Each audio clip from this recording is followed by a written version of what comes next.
Hi everyone, this is Mr Neel Raithatha, also known as the Wax Whisperer. Thank you for tuning into my latest video. So for a patient who attended with bilateral, so when we say bilateral, we mean both ears, fully occluding, dark, glutinous, gooey earwax. We're just in the right ear to commence with. You can just see how wet this earwax is. Now this is the patient's natural consistency of wax. They haven't used any drops prior to attending. There is a particular gene that codes for whether you have wet or dry wax, and that's the ABCC11 gene. And if you have, let me just see if I can remember this now, a dominant guanine allele, that means you will have wet earwax, because that gene codes for the ceremonous glands, and the ceremonous glands are similar to the modified alpocrine glands, sweat glands, what we find under our armpits. So they secrete an oily sweat. If in your ABCC11 gene you have the genetic mutation of 2 recessive adenine alleles, then you have dry earwax. So if you have that gene, then you don't have this ceremonous gland, the same glands that are found under our armpits. Therefore, if you have sweaty armpits, and body odour, then you're very likely to have wet earwax, if of course you suffer from earwax impaction. If on the other hand you don't have much body odour, you don't perspire much under your armpits, you're very likely to have dry earwax.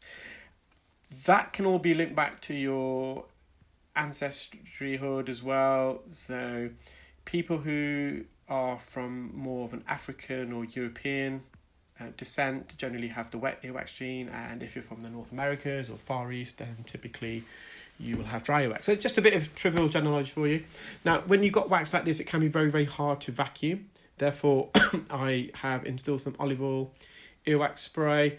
What olive oil does, if you've been watching my videos for a while now, I like to make these little food analogies. Olive oil acts like an egg in, for say, a potato or fish cake recipe. It binds the ingredients together.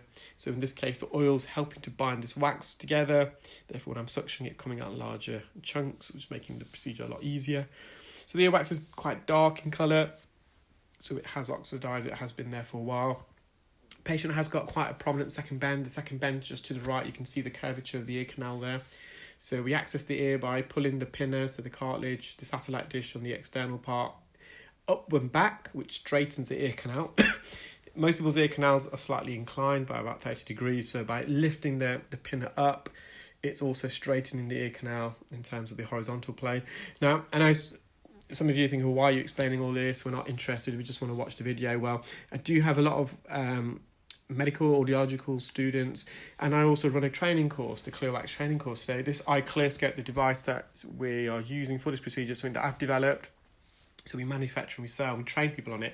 Therefore, there's a lot of people that come on our training courses, and I always ask them to make reference back to my videos because they can pick up useful tips. So sorry if you're not enjoying some of the technology, but I'm trying to also appeal to all my delegates and people who are maybe interested in performing the procedure themselves.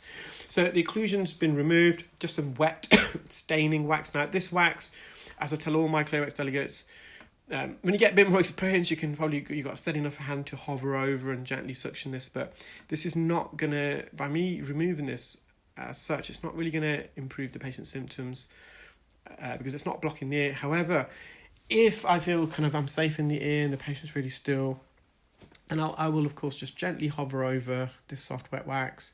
Now, we're on the bony part of the ear canal, so we don't want to make now we're on the cartilaginous portion. So here we can put a bit of pressure on the ear canal because the cartilaginous portion of the ear canal is not as sensitive as the inner 2/3, the bony part of the ear canal. So when this suction probe goes onto the bony part of the ear canal, we want to really, really avoid making contact because that will be uncomfortable. But wax is actually quite healthy as well. We have developed wax for a reason as humans. So earwax is a combination of dead skin, around 60% dead skin. So the skin that lines the ear canal as it dies and sheds and migrates outwards. Also, it amalgamates with the oily sweat from the alpocrine glands if you have wet earwax, and also a substance called sebum, which is an oily lipid fatty substance secreted by the sebaceous glands. So these glands are found at the root of the hairs at the entrance of the ear. And sebum is also found on the scalp, and they all amalgamate to produce earwax. Earwax is slightly acidic. The acidity helps to repel insects. It also inhibits certain bacterial growth. Earwax generally is quite oily and greasy, which then acts as a natural lubricator for the skin in the ear canal, preventing it from drying. Earwax has hydrophobic properties because it's oily, so if any water gets into the ear, which we don't really want because water's bad for the ear, it kind of protects the ear canal from the water. And earwax can also help reflect any dangerous UV rays that may enter the ear. So there is a purpose for earwax. Earwax typically migrates out to the ear naturally on its own accord. So the skin that lines the ear canals I made reference to earlier, as that dies and sheds, humans have developed the ability over millennia for this skin to naturally migrate outwards like a conveyor belt. As the skin migrates out of the ear, it's about a rate of 3 millimeters per month. So the average ear canal, if you round it off to 3 centimeters, so a piece of skin on the eardrum that's died and shedded, it will take about 10 months for it to migrate out of the ear. And as the skin migrates, any wax sitting on the surface of the skin should hopefully come out too. Just in the patient's left ear, I instill some olive oil drops immediately here just to bind the wax. Slowly but surely bringing this forward. The patient's got a very bendy second bend, so it's probably one of the reasons why they are getting a constant chronic buildup of earwax. Just block the suction tube there. Also, because of the consistency of the wax, it's sticky, so it will stick against the canal wall as it's migrating out of the ear. Patient has got a little dermoid or pimple or furuncle or cyst, whatever you may want to call it. You'll see that in a moment. It's hidden away behind some wet wax just to the left here. So I'm just going to use a fine end gauge. Just going to gently suction around this, and you'll see the dermoid is now visible, or you will in a moment. The occlusion's been cleared. Yeah, well, you can see that on the left. That's nothing to be concerned about. The patient's probably self-inflicted. They did use some cotton buds as well.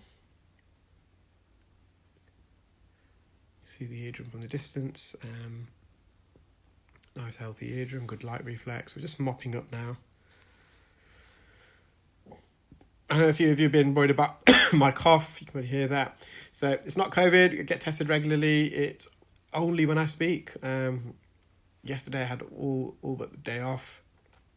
Didn't have to speak much. I didn't cough once, and I just got I should go on a vocal cord rest. It's all these videos that I'm narrating, you see, it does catch up on you over time. And obviously as an audiologist, when I'm obviously doing hearing tests and fitting private hearing aids, and even with wax, we see about 15 to 20 clients a day. So there's a lot of chitter chatter. So yeah, I just need a vocal rest. I'm not going to be getting that anytime soon, however, because we're really busy at the moment, and I'm going to have to open up this Saturday again. Anyway, so thanks for all the concern. Don't worry, I am okay, and I shall speak to you all soon. Take care, bye.